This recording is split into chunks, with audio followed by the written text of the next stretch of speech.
প্রয়োগ করছি। আজকে আমরা সরল করতে এই সূত্রের প্রয়োগ করব।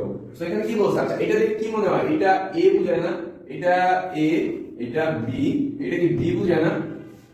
দেখো তুমি জাস্ট একটু যে x y হোল স্কয়ার এটাকে কি ধরা যায়, a ধরা যায় না? x y হোল স্কয়ার এটাকে কি ধরা যায়, b ধরা যায় না? এইটার সাথে কি রিলেটেড হইতেছে? এই সূত্রের সাথে এই ম্যাথটার যে কোশ্চেন দিছে এটা কি মিলতেছে? সো আমাদের এখন আমাদের এই সূত্র আকারে দিবে, আমাদেরকে এই আকারে এনে সমাধান করতে হবে। বুঝতে পারছো? আমাদেরকে সরল করতে এই আমরা যে সূত্রগুলো শিখছি ওই আকারে দিবে, দেন আমাদেরকে এই ফরম্যাটে এনে সমাধান করতে হবে। সো এখানে কি দেখতে পাচ্ছি যে a square plus 2 into a into b into b square আকারে আছে। সো আমরা এটা ধরে নিতে পারি, লিখো যে ধরি কি লিখতে পারি, ধরি x plus y is equal to a, x minus y is equal to b। এটা আমরা ধরে নিতে পারি না?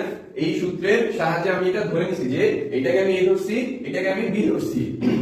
সো এখন কি করতে পারি, এখন কি করতে পারি, আমি এখানে দেখতে পারি যে আমি জাস্ট x plus y এর জায়গায় a বসাবো, x minus y এর জায়গায় b বসাবো। সো x plus y এর জায়গায় যদি আমি a বসাই তাহলে a square plus 2ab plus b square, আমি এটা লিখতে পারি।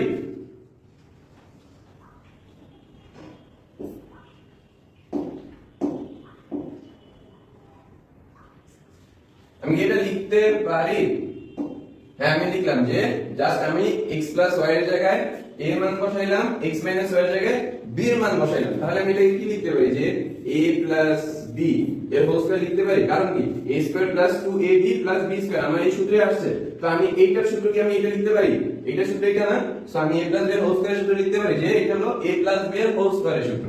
এখন কি করবা, এখন তুমি একটা কাজ করতে পারো যে এখানে কি করছো, a plus b এর হোল স্কয়ার, এটা পরবর্তী লাইনে দিবে ইজ ইকুয়াল টু a মান কত ধরছি, x plus y, এখানে প্লাসের প্লাস, b এর মান কত ধরছি, x minus y, b এর মান ধরছি x minus y। সমাধান করতেছে, আমরা এখন করব সমাধান। সো এই মাইনাস হয় এই প্লাস হয় কি কাটাকাটি যায়? আমরা কি আগে শিখছি না যে একটা সমীকরণের ভিতরে যদি প্লাস মাইনাস থাকে ওই পদটা কাটাকাটি যায় না? সো এই মাইনাস হয় এই প্লাস হয় কি কাটাকাটি যায়?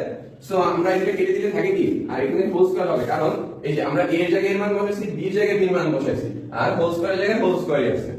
সো 2x আর একটা x আর একটা যোগ করলে কি হয়, 2x, 2x এর উপর হোল স্কয়ার। সো এখানে আমরা কি লিখতে পারি आंसर 4x স্কয়ার, কারণ 2x এর হোল স্কয়ার আছে, তাহলে 2 উপর স্কয়ার করলে 4 আর x এর উপর স্কয়ার করলে x স্কয়ার। সো এইটাই আমাদের কাঙ্ক্ষিত आंसर।